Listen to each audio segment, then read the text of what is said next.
Welcome to the Site Visit podcast. Leadership in construction with perspective from the job site. With your hosts, Andrew Hansen, James Faulkner, and Christian Ham. From the SiteMag studio in Yaletown, Vancouver. Let's get down to it.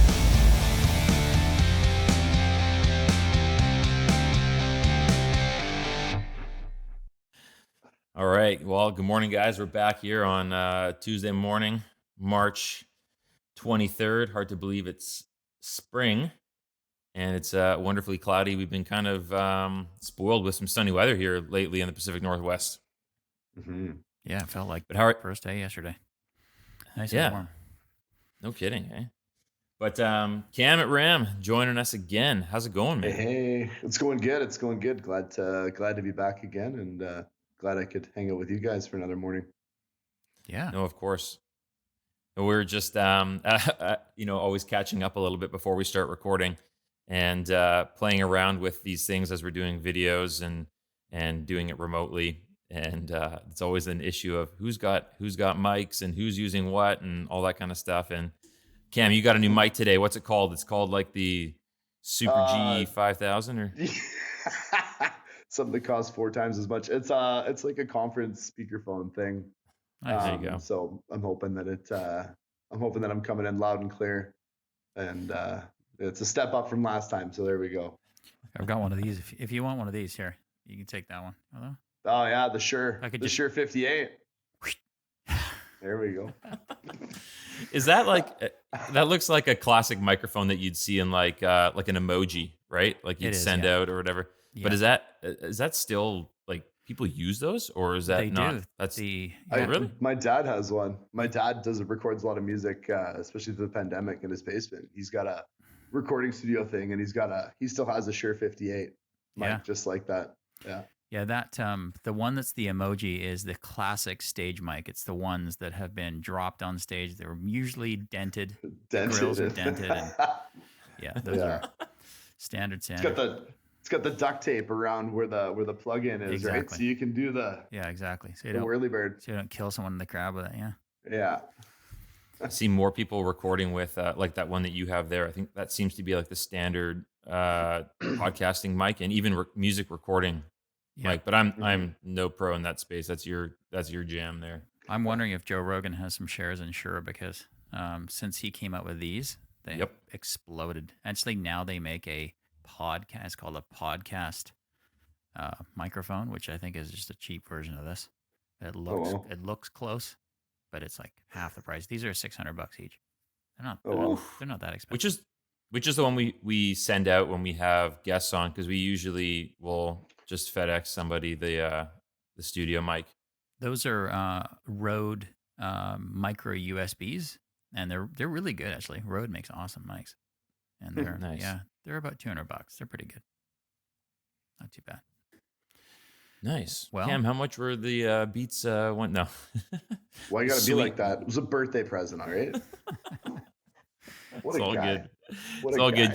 James made me get a whole new setup and everything too, because my Beats kept rubbing against my face and scratching all the time. So every time we had a conference call or whatever, it was driving everybody crazy. So some things are showing here on your own end, but that makes sense. So Christian, you've been doing a bunch of research based on our last Cam at Ram segment, and there's lots going on now. Yeah. Every time, every Cam at Ram conversation. When we were bringing up the site trailers. Oh, yeah, here we go. Well, we kept talking about there's got to be something that's happening. And so we started looking into, there's the Pinterest accounts and the Instagram accounts where people are, decking out their trailers, one-off, custom, C-cans with massive glass vision panels on them, and then like doing wood floors. And you're like, okay, well, clearly people will trick out one single trailer. But is there not going to be something en masse that's like the next site trailer? And so, I dug into it a little bit more. And it turns out there actually are some pretty cool trailers that I think are already out, because this article that I was reading was a couple years old. But it's called the, Cam, have you heard of the Big Room? It's 12 feet by 60 feet. It's called the Big I have Room, and not. it's The made big by room. it's made by a company called Triumph. You got to look at it. Okay. Huh.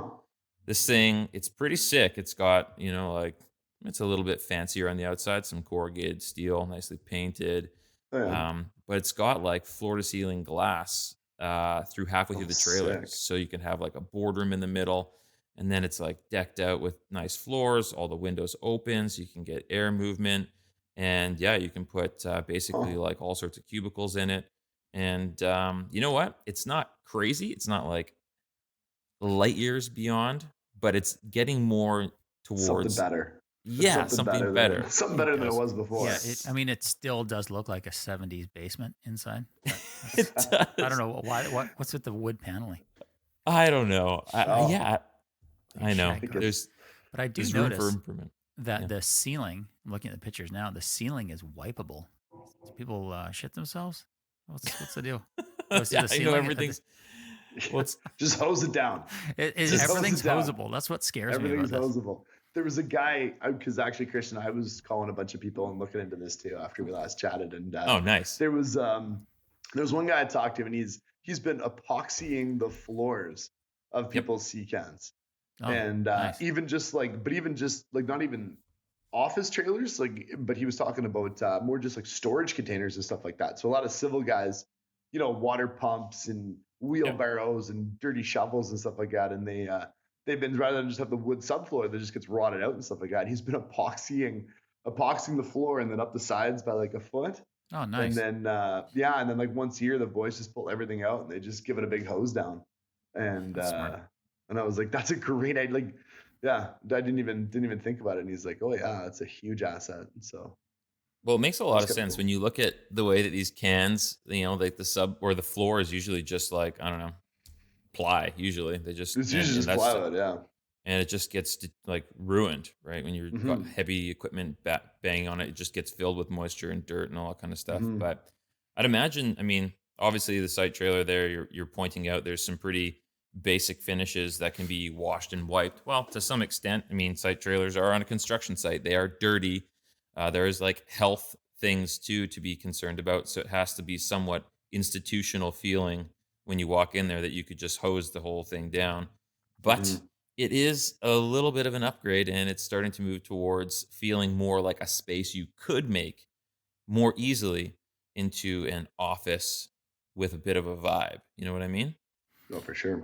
I mean, it does lend itself to like the quality of whatever trailers on whatever sites. Obviously, the spectrum of the Mm-hmm. scope of the actual project itself. Like if you go to Yeah.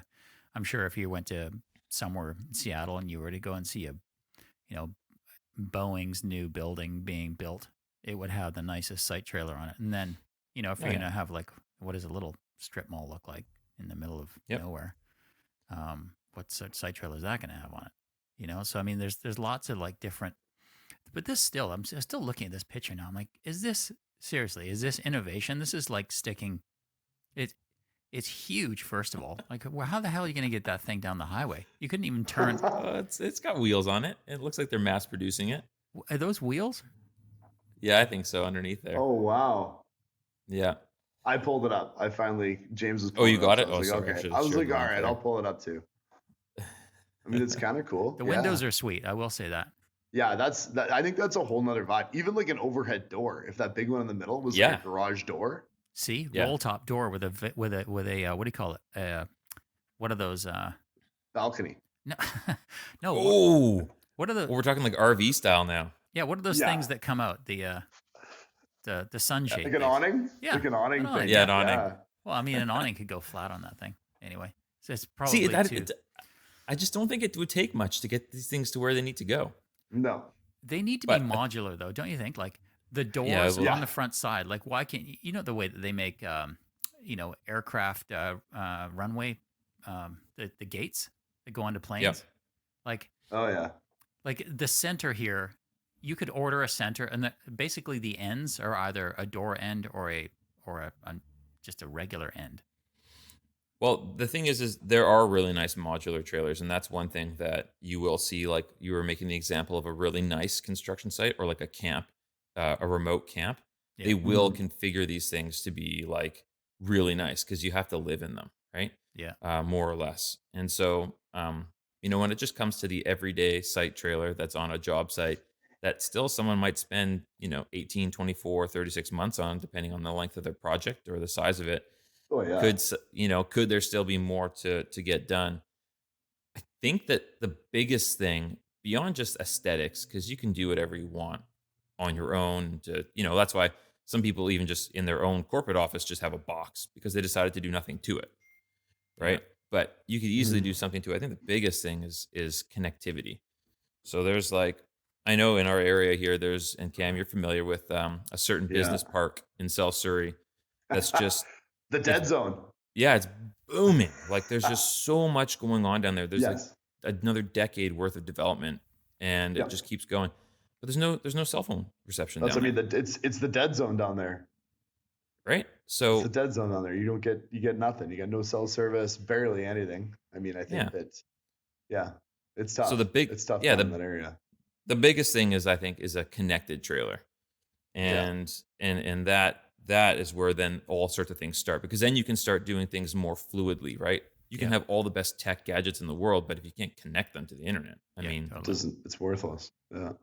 All right. Speaking of anyways, I find it weird that, mobile phone connectivity in terms of providers and their coverage to me is just you've got Elon Musk sending stuff to space, and we can't make a tower and make the cell service reach far enough. There's a spot in the most wealthy area in Canada, which is West Vancouver, right around Cypress Bowl. Yeah. Yep. Your phone drops every time. I'm like, come on. You got to be kidding me. Really? The people who own the mobile phone companies live there. Aren't they yeah. Aren't they hey, sorry, honey. Sorry. I probably get they probably get a beam. In White Rock for the longest time, because White Rock's on the side of the hill, and so the cell towers were up top, and there was no cell service. The cell signal, I guess, wouldn't go down the hill or something like that, and White Rock had the worst cell service for so long, and it was really same kind of deal. There's some big time people living down on the bluff and stuff like that, and it's just the craziest thing. And then finally somebody was like, "Oh, let's put one on the end of the pier." It's that's a good idea. Yeah, exactly. You know what I mean? It's crazy. Yeah, all these fish end up floating to the surface. Yeah. Anyways, my guess is that we're going to see a lot more in the way of advancement of connecting job sites, just the way that things are going with technology and with things like, James, you mentioned Elon. What was that called? Starlink. Starlink. To be able to just basically beam down Wi-Fi. That's huge. That was the first, when I heard that whole Starlink thing. I was looking at it and looking into it, and the first thing I thought of was construction, and actually that exact area you're talking about, Christian, and just that's huge, because there's so many times when you're trying to you can't get good Wi-Fi or good internet, and you're using a rocket stick, and it's just a disaster, right? So I thought, I was that's going to be a game changer for sure. So I have heard of a couple people just in conversation about what projects they have upcoming and things that they're doing, and someone did mention the other day that they applied for it. So, and I don't know an awful lot about it. I think James, probably you guys might know a lot more than I do. But in terms of its accessibility, you apply for it, and can you actually get it yet? Is it available, or is it just a worldwide beta, or what's actually the deal with Starlink? I have no idea. If I knew, I would tell you, but I would guess and be talking at the wrong end. Yeah, I know you can pay a bunch of money. I know you can go on their website and sign up for it and pay $600. I don't really know what you get for $600. But it's like the Cybertruck. You have it, but you don't have it. You have it, but you don't have it.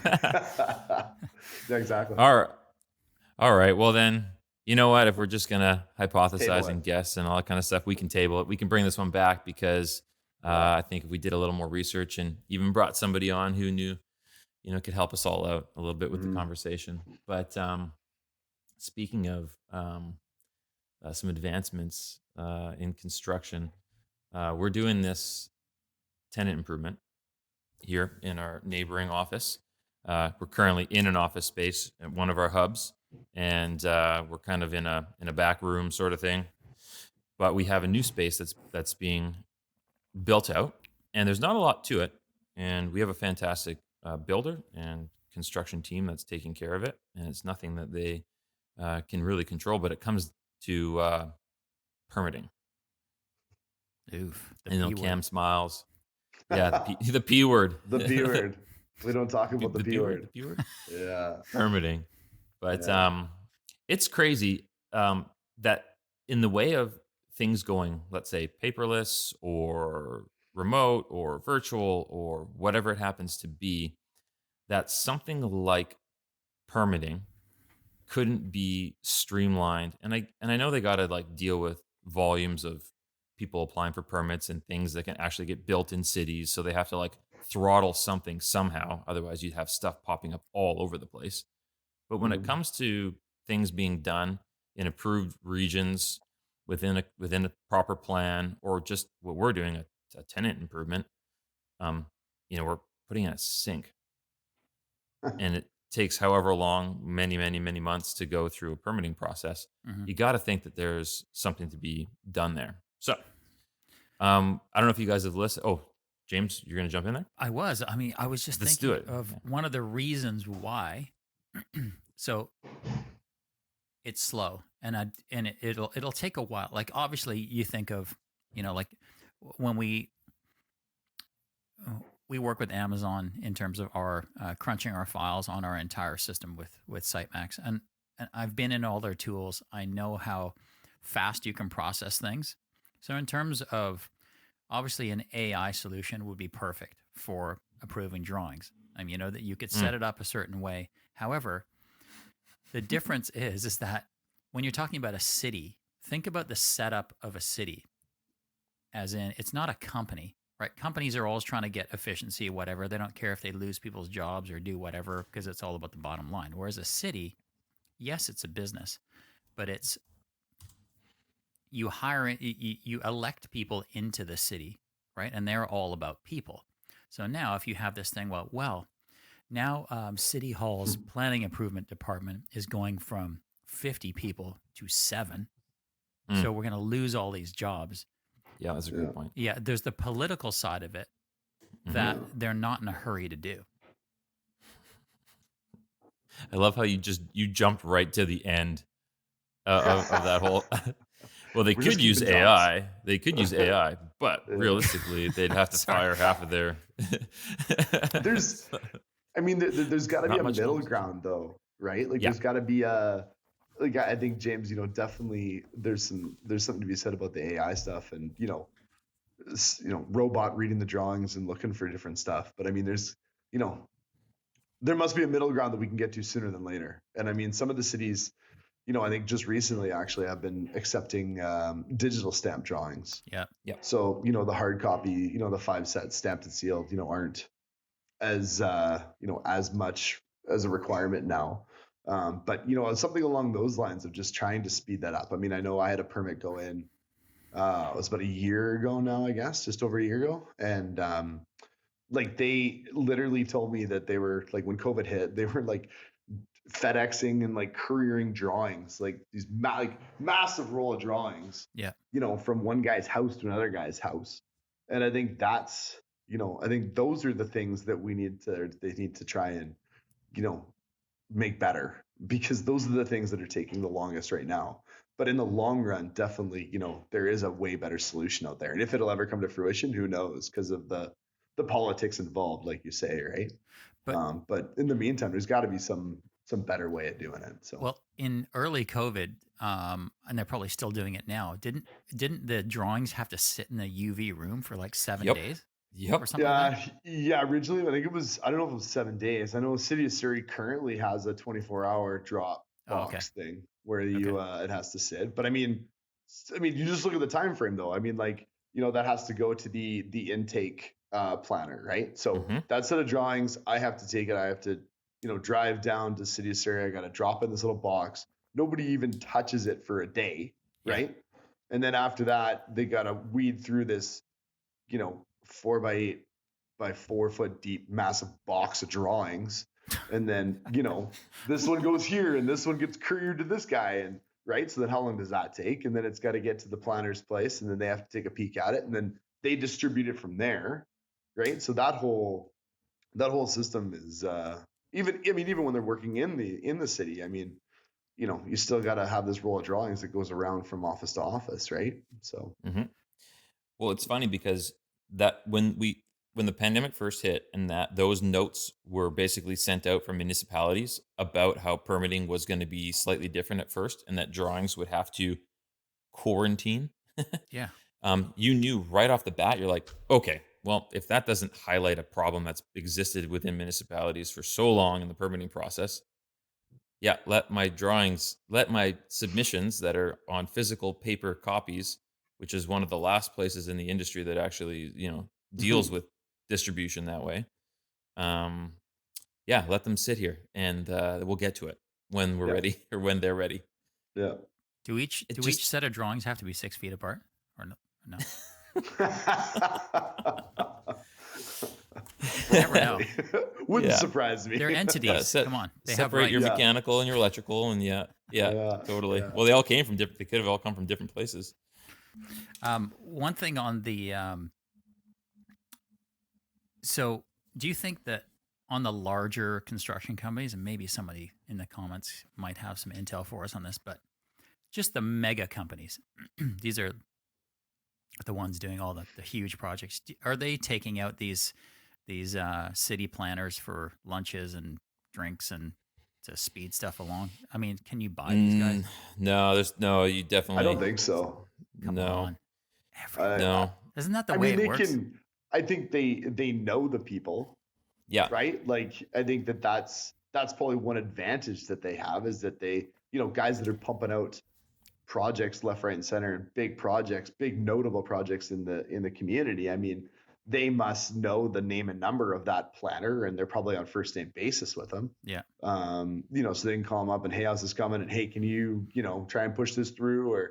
But I don't know if it gets to that point where they're buying it. I don't know about buying it, but it's more like, here, how about a Highs? Yeah. Take your family. I don't know. Yeah, no. If it is, let me know. I'll be a planner.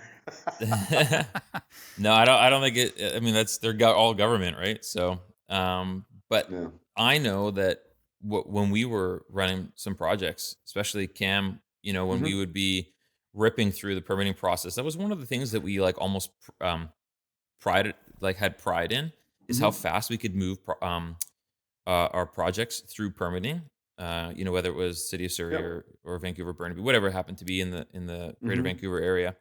That was one of our advantages. That was something that we pitched to people, and it's crazy to think that, because I want to share a little bit about some things with e-permitting, but it's crazy to think that we were getting excited about how fast we could push paper, but we were getting really, really good at it. And James, to speak to your point about how do you build rapport, or can you pay people off and all that kind of stuff? Well, one thing that you would do is you would just start to build relationships with certain people at the plan counters. And then you would literally go and camp out, and you'd be like, I'll spend the morning here until I catch that person's attention. And then you would, oh, there they are. Great. Hey, I just submitted this permit. Hey, these are the documents that are like, do you think you could take a look at it really quick just to make sure I wasn't missing a sheet? And maybe you could put a note on the top, or just say no, this is good. It's everything's already here, because it has to go from pre-check or pre-check to pre-check to check to whatever. Yeah. And the process just never ends. And Cam, like you said, it's just paper to handing the paper, and it just bounces around so much. So it was more. Sorry, go ahead. Yeah. Well, no, I just, to speak to when you were talking about, we were, prided ourselves on being really good at that.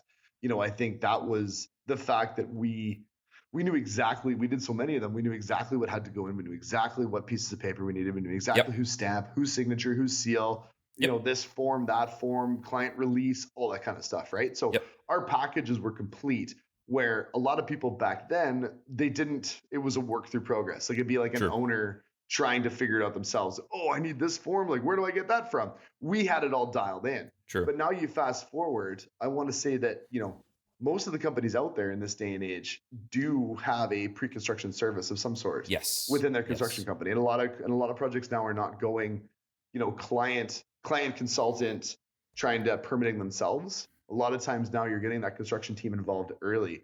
And so I think that backlog that we're seeing in the city is just everybody's really good at it. So all of these packages are all complete rather than, oh, this guy's missing this form. We'll put it off to the side.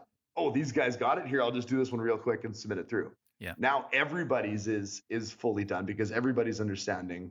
And the process is easier from the city for the most part in terms of like, the check sheet. Do you have this form? Do you have this form? Do you have this form? You know what I mean? Like, Surrey's got it down pat. They have a sheet. You got to check what you got to do before you submit it, right? So because there's so many already completed applications, like full applications ready to go, there's just so much out there to work through, right? Yeah. It's probably like anything that, when you're seemingly disorganized or there's issues to be had, they kind of get pushed to the back because you're like a hassle customer in their mind. But yeah, I mean, if you guys were camping out and making relationships with those people, so here's the other part that's getting strange is the more that we have digital interactions, i.e., you're going on a website, you're uploading, you're not actually talking to a person. That's when everything starts. You can't grease the wheels anymore. Have you noticed that? Like, it's not like the old days where you could, be nice to someone, extra nice than the person before you or whatever it is. Everyone's just treated the same, which I suppose is good. But at some point, I don't know. I don't know. It's kind of weird.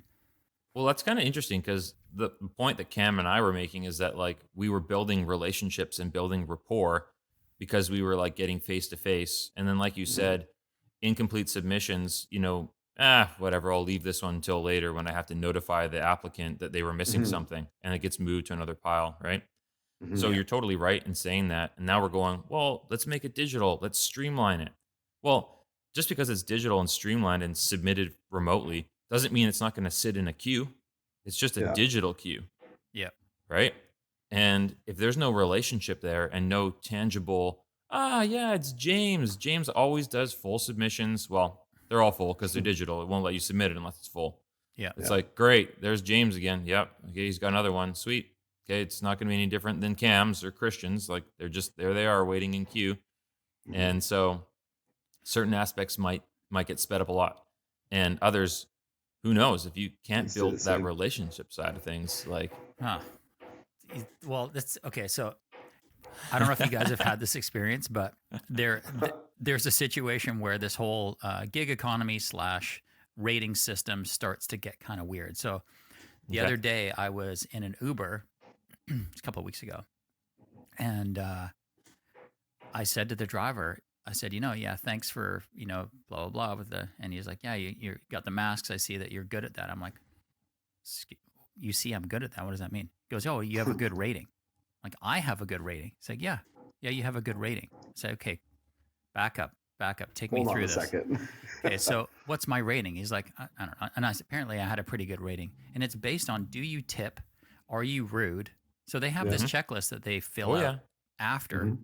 Well, it's good that you, there's that quality kind of thing. But if it's busy and you have a short trip, or a long trip, or whatever the trip that driver doesn't feel like doing, and then they see you have a low rating, they're not going to grab you.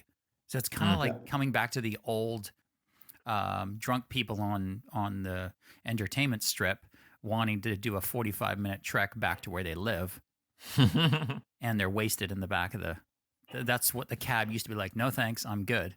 It's the modern version of that. So if now when it comes to the drawings, and you have a user profile with each municipality, do you have a rating? Or that's interesting.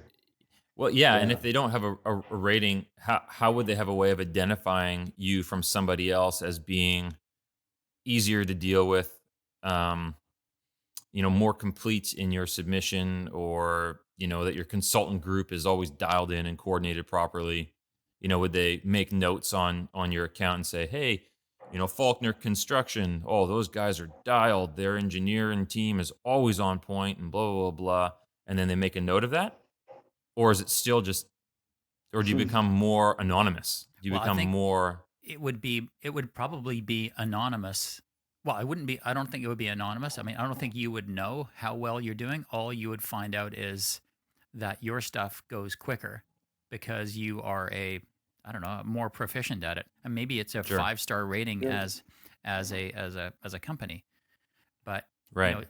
like, and this is the part that gets scary. So when it comes to the Uber driver, you have a human saying, okay, yeah, the guy had his mask on. So being rude is obviously a subjective thing. Yeah. But when it comes to uploading drawings and there being mistakes, AI there will be a binary yes or a no. Was there a mistake? Right. So it's not a human, making some sort of assessment. It's more of, and this is where everything is going, by the way, when which is kind of freaky because when AI says, nope, doors are locked in the future, you are locked out. There's no human that can help you. It's kind of scary. It's like an internet company that you go, you've done something, for instance, on Facebook, right? Let's say that you posted something and then your friends saw it or something like that, and then you wanted to contact somebody because you couldn't figure out how to get rid of it. It's hypothetically. You can't call Facebook and say, hey, Mr. Facebook, can you get rid of the post from yesterday, blah, blah, blah. It's done, cooked, all that kind of stuff. So anyway, I know I'm going to rant here, but it kind of freaks me out where AI is going in terms of assessing people. The judgment. It's like the guy locked in the parkade at 1 a.m. Yes. You can't bang on the window and ask somebody to let you out anymore. You're poached. Exactly. Yeah. Which is a scary reality. So yeah, for sure. Out. Okay, here, really quick. Yeah. Shout out to the Construction Bros podcast. Tyler and Eddie, they had this guy on. He was actually a Canadian guy who talked about e-permitting. Okay. So I'm just going to read you. He outlined 4 steps or 4 stages of this. And this might, kind of, as James, I said, went right to the end of the conversation, which was like totally on point. Let's see where this takes us. But if stage 0, not even stage 1, but stage 0 is paper. Yeah, pre-check is paper submissions. Okay. We're talking about the e-permitting journey here. But if stage 0 is paper, which is a lot of where we are right now, and stage 1 is paperless. So you're like scanning, you can submit signed drawings, stamped digitally, which is also kind of where we are too, right? There's the move towards that. Even I did that, some years ago. And then to stage 2, which would be, BIM. So all digital, everything, just completely digital drawings in their rawest form. And then step 3, the final stage, would be BIM with what he was saying, GIS. So it's obviously some mapping system over top of the other one, right? And now this is what James was saying. You're basically making a completely digital submission. It's checking everything, like check, all the pre-documents filled out, no errors, spelling mistakes, whatever. Okay, we'll go through all that. And then it like overlays all the drawings, sees any coordination errors, says all those things, and just boom, generates what it is, runs it against all code, all building code, building analysis, runs it against design guidelines, all that kind of stuff, and just does it all automatically. Yeah. Oof. That's like the final stage. So that's crazy. Does that mean that all of a sudden it just goes way faster? And what is the benefit to, maybe the municipalities, they generate more revenue faster by taking in permitting money and tax dollars and all that kind of stuff. How much money in terms of jobs and productivity are the municipalities, damming up? Like if you have to wait a certain amount of time to get going, that means how many hours for salaries, how much in terms of material profits, rental profits. I mean, how much is going into the economy right there just by speeding that up? So, Christian, I think you're right. I mean, so the processing speed of documents and things like that. Like there's these new, the AI for legal documents. I don't know if you've seen this stuff, but not just LegalZoom, not just like creating documents, but analyzing documents, analyzing stuff that's come in, and essentially you can put in the criteria of what you want to look for, So let's say you had, share rights documents. You want to talk about, you want to find stuff about, what can I do? What can't I do? It will just highlight those and bubble them up for you and just show you the stuff you want to know. And that happens instantly. Like it would take you a day and a half with a lawyer to read through it all, for them to go through it, and for them to get, because then you deal with the backlog. With processing on digital files, there's no backlog. None. I mean, there's a bit of queuing, and it all depends on, how much they want to spend on their, servers, not the servers, but like their processing. But generally, yeah, I mean, they could just haul through it, and it would be queued within an hour, and it would get processed within 10, 15 minutes. Done. Totally. Pretty cool. I know it's sweet. crazy. It's crazy to think about just, with the technology that actually is available and where it can go. I mean, sorry, go ahead. Yeah. Well, no, I just think, like, do you still need a person though? And I think that's where, like, full circle on it. So you're saying, like, we're going to be, full AI on city permit submissions. Like the rejection level from permit apps is going to go through the roof. Not on, do you have this piece of paper, that piece of paper, but like your, for sure, your stream setback from that creek isn't correct, and then, like, we have one right now. We have a project in Richmond where there's like this like stream. It's a dried out stream, but the city of Richmond classifies it as a stream. So I mean, we had to chat with somebody at the city and tell them, no, this isn't actually a stream. It's considered some other type of stream, and the setback isn't as much as was required. So like that, if that was full AI, it would just come back rejected. Sorry. True. And then where do you go from there? You're just, here I get the drawings back. What am I going to do now? It would, but your rejections could maybe get elevated to a person. Yeah, that's what I mean. And so that's what I'm saying. Teams move. Like the teams move from the front lines to the variances and special, all that stuff. They just move. So but because that's a good point. And there always is it seems to be almost a bit of a negotiation project to project about certain details of how you interpreted code versus how the code book interprets code, right? And it's not black and white. Like, especially when you get into that, the code issues and the consultant insurances and stuff like that, right? Like, like City of Delta does it really well. Like they don't do any job site inspections, right? Because it's based off of the consultants. The consultants are signing off on the project. So that's where they're relying on the registered professionals to do their due diligence. So the same thing with the drawings. If a registered professional interprets the code this way and draws it this way, what's saying a computer will say yes or no to that? You know what I mean? And like, that's where, like, I think there's still, like you're saying, James, at the end of the day, special circumstances or things like that, you're still going to need somebody to, have that discussion with, to talk through some of those points or issues on it, right? Well, the cool thing is that, you're dealing with, depending on how good that AI is. Let's just say you're dealing with a ground up build, for instance, and you want to move, and this isn't really a stream or whatever. It can. Let's say you have an issue. It can fire the satellite. It can take the picture of it. It could see stuff. I mean, there's amazing things that could happen, right? Yeah. Sends a drone out. starts doing a drone video. But I don't know. I mean, we are definitely in strange times in terms of where things are going in terms of approvals of everything, construction or whatever industry, even medical stuff. Like, you take pictures of your skin and you send it into an app and it goes, "Hey, you're gonna die." This is true. No, it was the lighting. But I mean, there's lots of weird stuff that's happening these days that is kind of unnerving to people, because we do want to talk to people about problems. We don't want to talk to machines. Yeah.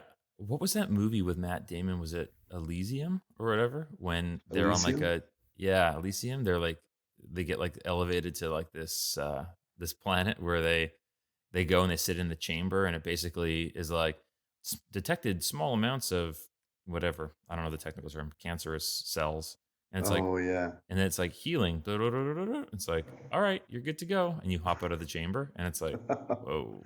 Ta-da. Yeah. Yeah. Anyway, Lots of weird craziness. stuff. So what else? Totally. What other Yeah. stuff you've been digging up there, Mr. Ham? Well, you brought it up the other day, and I mean, speaking of potentially not having as many people around, we talked about the labor shortage issue, and it's an ongoing thing as a generation kind of retires, and is there enough people coming into the industry to kind of fill it up? Yeah. Cam, it can always be a boots on the ground barometer for that. How hard is it to get guys, gals, whatever, on the job site or in skilled roles?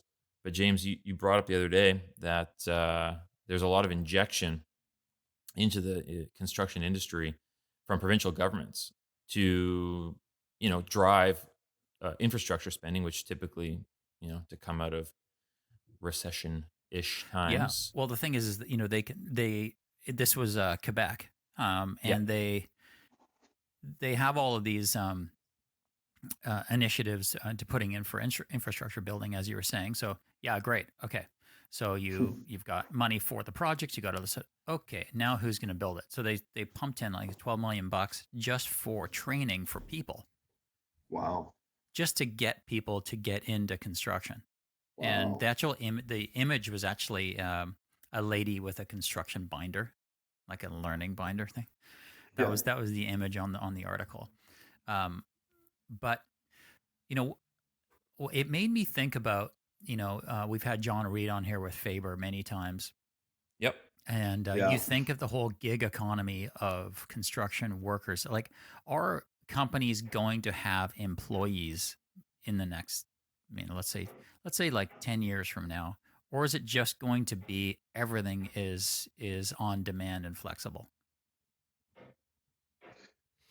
No, I mean, there's going to be employees, I think, for sure. I mean, you're going to, there's always going to be a need for employees, but I think we're going to have to grow with it at some point in time, like you're saying, to try and streamline some of the processes, because you're not going to have the numbers that you had before, right? Like this, back in the 80s and 90s when you had hundreds of people, you'd basically interview to go work on a construction site because you wanted to work on that project or that site, right? Like that, it's completely other way around now. So you need, there'll still be a need, but definitely there's a way to streamline some of the things because you're not going to have the amount of people that you had before, right? But it does seem like there is going to be, it's the generations, the mindset, like this Gen Z generation, they do not want a 9 to 5, like, period. So I was reading an article about this girl who she does, she's a writer, and she does book reviews. Oh, sorry, ebooks. So little ebooks for people. Obviously, you've seen like Tony Robbins and all those guys saying, "Hey, just do this educational stuff, ebooks, all this stuff." Anyway, so she does these ebooks, and just a basic writer who would probably make, I don't know, 60, 70 grand. Maybe she makes $360,000 a year by doing it on Fiverr Pro. And she doesn't have to go in anywhere. She just writes this stuff. So yeah, easily done. Obviously, it's a computer-based skill.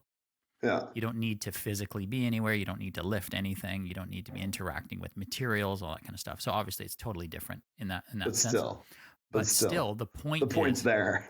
The point is that the inefficiencies of having people showing up for the sake of showing up because it's their responsibility to show up rather than actually doing the job at hand. Mm-hmm. There's a huge inefficiency of, I'll give you a perfect example. So when you're driving to work, you feel like you're at work already. Mm-hmm. You know that feeling? Yep. It's like, oh yeah, I'm working right now. Well, actually, according to the actual moving the forward project forward, you're not working yet. No, you're not doing anything. Yeah. So I think that, that Faber situation, it seems like that seems to make sense for me. And then obviously when robots start doing some stuff as well, there's going to be the Faber for robots, move those things around. So you mix that with rental companies for equipment, right? Yep. Oh yeah, you can put it all together for sure. It's kind of getting interesting. Yeah, it's going to be, I mean, I think Johnny's on, he's on track to, I almost think he's a little bit ahead of his time per se with that whole thing. Like when he first came out with it, I saw some huge benefit in it. And, I don't think he's getting the, um, the higher skilled kind of labor that I think he's looking for Right. to put out there. And I think that'll come because like you're saying, there's going to be less people and it's going to be more of a fluid kind of function per se. Like everybody's almost going to have to share everybody else. Yeah. You know what I mean? Because there's going to be not as many people to do it. Well, if John is listening to this, which I'm sure he is. I'm sure he is. Cameron Ram's on it. So John. Oh, man. John, here is your tip for the day. Faber Pro. There it is. There you go. Now the skilled people won't feel like the regular Faber people. They're going to feel special, and they get special perks because they've had X amount of experience, and they are the artisans within what they do. And that's. I'm sure he's there, but I don't know. Faber Pro. I'm sure John and the whole team they're obviously looking at it from all angles and seeing what they can do. And yeah, I mean, I think even for when you go, okay, labor shortage, and you go, okay, labor on demand, like something like what they're doing, you still need to have enough of a pool to draw from. Yeah. So like, are enough people interested in trades? Are there enough people that are even want to go and do that? Like if as I was digging into this a bit more, James, what did they say? Quebec poured like 120 million. It was 12 million. 12 million into training. Training people. Oh, I dug into it more. It looks like it's 120 million over 3 years. Oh, wow. Yeah. Crazy. Yeah. That's crazy. Into just, training. Getting more people interested, diversifying in construction. So like hiring more, getting more women in construction, everything. It was all part of these articles that were released. But this is basically just saying increasing the pool of people available, and then looking at some other trends in construction of the boomer generation. Over the next 10 years, 10% leaves, but not 10% comes in. So there's that net negative effect of there's more people leaving than there is joining. And so I don't think you're ever gonna be at status quo on that though. Like I think even dumping money into it for sure. I mean, I don't know what the labor I don't know what the labor shortage is like out there. Sounds like it's probably worse than what it is here, obviously. But I don't think you're ever gonna get to the point where you're training, as much as what's leaving. You know what I mean? And that's where it comes down to how can we be more efficient, in construction per se, and be more efficient in general on the job site, and be more efficient in how we can, build buildings, right? I mean, there's things like in the last few years, all this, like all the high-rise towers and stuff like that, like those take a lot of manpower to put up. And you got guys like Perry and Doka, like the formwork companies, like they're creating self-climbing cores. Right. So now the core of the tower, you don't need anybody to jump it. You just push a button and the hydraulic cylinders lift the core up so you can pour the next level. Now that, 10 years ago, 15 years ago, that was, 8 guys with a crane flying around big gang panels and core panels and stuff. Right. All that kind of stuff. That's the kind of stuff that we see now. And there's some things coming up, but that's the big one that I think is going to get pushed more and more and more, is that they still need labor, but you're not going to have as much labor. So how can we do things with less people? Yeah. And it's not so much pushing out jobs. It's just, we still have the demand of the buildings we have to build. And so how do we get them done with less people? Well, the generation connecting to technology there's a huge gap in that, right? So you have a spectrum of people who are like, oh, I don't like computers. I don't like that stuff. Yeah, I got a phone, but I don't really want to do that. And that's kind of that generation. It could be my generation. It could be a little bit older than me, even a little bit younger, in between my age and your age even, right? People who are just not into it. So those are the people like, okay, well, I guess I've got a family. I've got things I got to do. I got, life responsibilities. I need to get a job. They could have whatever circumstances. So they go and they find what they can get. But this younger generation, we haven't, there's like never been a time in history when you've been able to just create a store on the internet and have some other company fulfill everything for you, and you can make 10 grand a month. Mm. You know, and all that's, and all you have to do is take a course for like 2 days and it costs you like $50, right? To learn how to set up an Amazon store. Yeah. You know, so the access for effort for return, Reward. There's so many options now that they didn't used to exist. So, and, you know, and the other part is that I think this 6-figure target for the younger generation, you know, they all want to be millionaires and billionaires, obviously. You know, they'd love to be an Instagram, influencer or on TikTok or whatever. But if you look at just even the baseline, they want to be able to have their freedom. They don't want to go to an office. They don't want to have to go anywhere, and they can still make enough money to have a good living and buy what they want. So that didn't exist before. So what you're saying, Cam, is that technologies can essentially make up for the shortfall. Mm-hmm. Is that what you're saying? Yeah, definitely. That's basically it. And I mean, in all honesty, it's going to have to. Yeah. If we are to sustain, you know, the building that we're doing to date, basically, right? It's going to have to, or else, I don't know. I mean, that being said, we're still going to have to, you know, dump money into training. We're still going to have to, you know, push people and get people in the trades. And I mean, that doesn't just stop for sure. But I think that you're not getting as many people in as you are people going out. And so that technology aspect, you know, all the way from some of the stuff like we talked about last time with Hilti and doing their, you know, the layout robot guy and the, you know, the Autonomous drilling guy and, you know, things like that. Like, it's not, people were like, I was talking to somebody the other day and they were like, oh, it's taking away from, you know, from jobs on site. And I'm like, no, like it's making people keep their job because that company is now still able to build that building that they, you know, were contractually obligated to build. And now they don't, you know, have half the amount of employees, but they can still get it done by utilizing some of this stuff. Right. So Cam, let me ask you something about, I'm always interested in the psychology of people who are under pressure. Yeah. And the idea that there is some big master plan to make it even more difficult for them. Okay. You know, that kind of like, there's in the US, let's just talk about that for a second, in terms of like the people who feel that that buy into large narratives of the government's against them, all that kind of stuff, because they've been, and then it helps people. Not a lot of people want to look inward.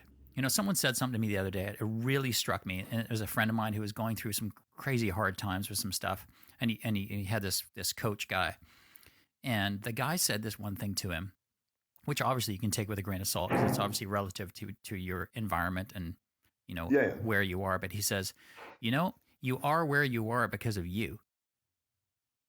I was like, yeah, you really take that in. You go, geez. I mean, obviously, you know, if you're brought up in the middle of Somalia and that's where you were grown, you're not there because of you. But what you do in that environment is because of you, right? 100%. Within that area. So this is within the confines. But so when you start to feel like that, when you don't take accountability for that statement, you start to think that everyone else is out to get you and nothing's your fault. Yeah.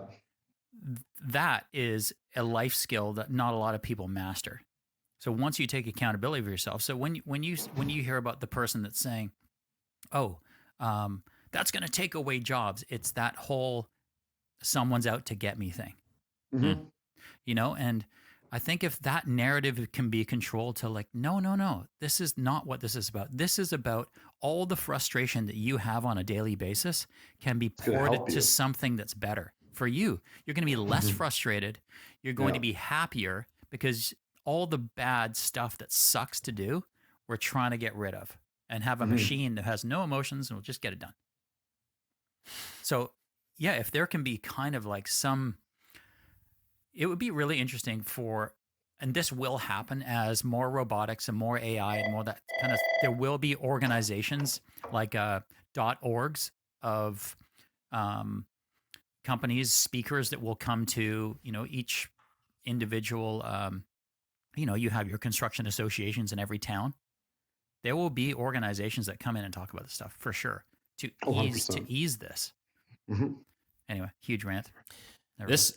This whole thing went in not in like a tangent by any means, but just in a direction that like kind of blew my mind a little bit at the very beginning there, thinking about even though there's a greater number of people leaving and a lesser number of people entering, that actually that gap gets made up not by finding and attracting more people, but by actually getting up with the times of tech and assisting through that means of filling a gap. And coming to that realization. I mean, like it took me, it took me a little while to get there. And I mean, I think more so was the early on was some of the layout stuff. So like the robotic total station stuff we were doing back in the day. And like all of a sudden I could do on a Saturday morning, 4 hours overtime, I could do what, 2 guys did for 2 or 3 days during the week. Right. And it was like, oh, wow. And that the amount of stuff that you're doing ahead of time, or the amount of stuff that you can do, for other people is massive. And then it keeps this, it keeps the process going and the streamline going. Right. So, but the point in which you realize that is where it's just like, oh, wow, like we can keep going, like, let's look into this. Let's try and figure this out, because it's just got to keep, you got to figure it out somehow. Busy guy. Sell. Sorry. Yeah. Buy. Need some Bitcoin.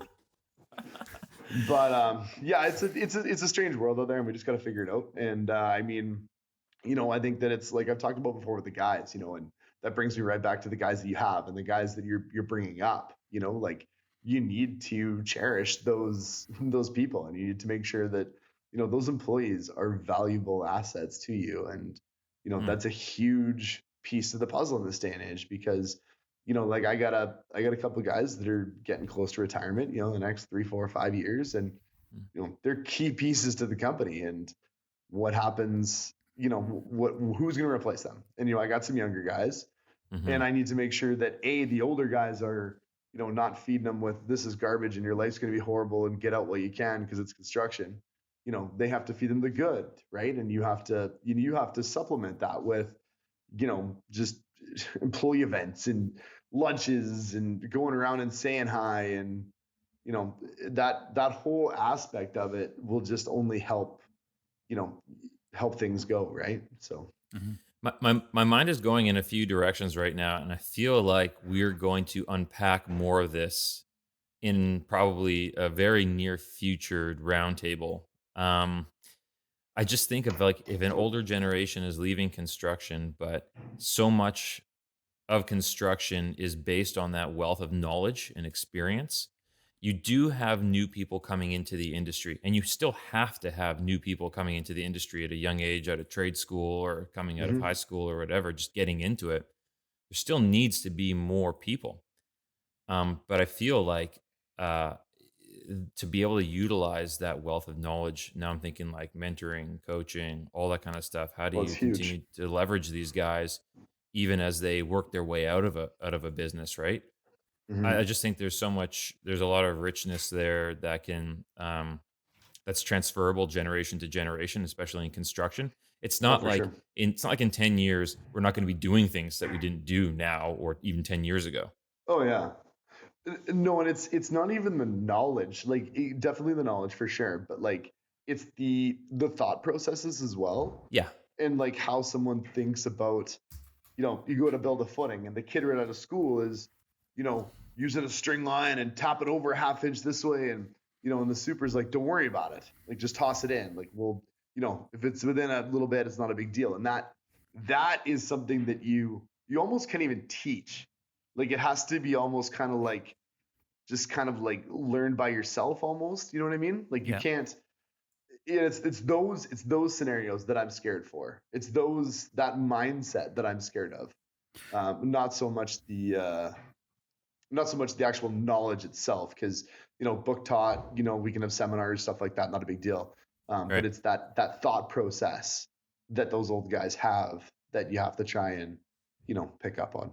But Cam, isn't that stuff? It's the nuanced situations that the experience allows you to have to be able to get over. So it's kind of like mountaineering, right?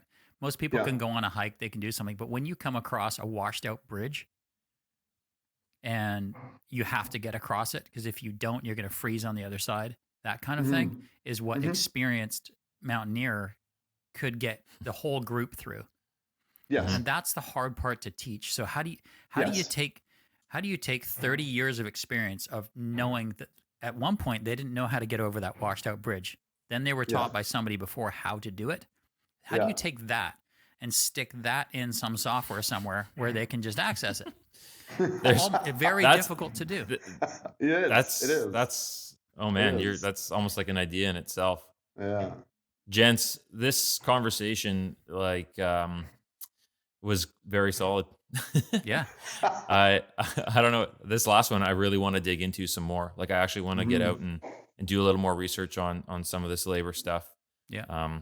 And what it looks like in the next 10 years and how we supplement it with tech and this training idea that you just brought up, James. Like, man, there's something there for sure. Wanted to get into a segment of From the Field, but producer John's jumping on. He's giving us the eye. I think it's something that we're going to do more of moving forward as we release more of these roundtables, as well as we have started doing the interview ones again, which when we do them, they come out on Thursdays. And we had Brandon Jula from Novacom Building Partners, who was on last week. Awesome episode. Talked about that was good. Transformative construction, a lot of things like this and culture and everything. And so we obviously got a lot of feedback from that, past guests, people that are in the audience, and they had a lot of good things to say and comments to be made. And so we will incorporate some of those things as well as questions into From the Site segment moving forward. Cam, maybe you can help us even generate some of those things, comments and questions from the audience. For sure. Also, don't forget, to our audience, follow us on social, follow us on Instagram. We got lots of stuff being posted there, segments, clips, content, upcoming stuff, as well as on LinkedIn, which is a pretty big piece of connecting with our audience. You guys have anything else to say? Cam, thanks for joining us, man. Yeah, no, that was Thank you. That was a lot of fun as always. And thank you guys for inviting me back. And I hope to join you again one day. Always a pleasure, dude. Thank you. All right, gentlemen. Okay. Let's get back to building. There you go. Thanks for listening to The Site Visit, a podcast dedicated to leadership in construction with perspective from the job site. If you like the show, please subscribe on iTunes, Spotify, or Google Play. To learn more, check us out online at theSiteVisit.com.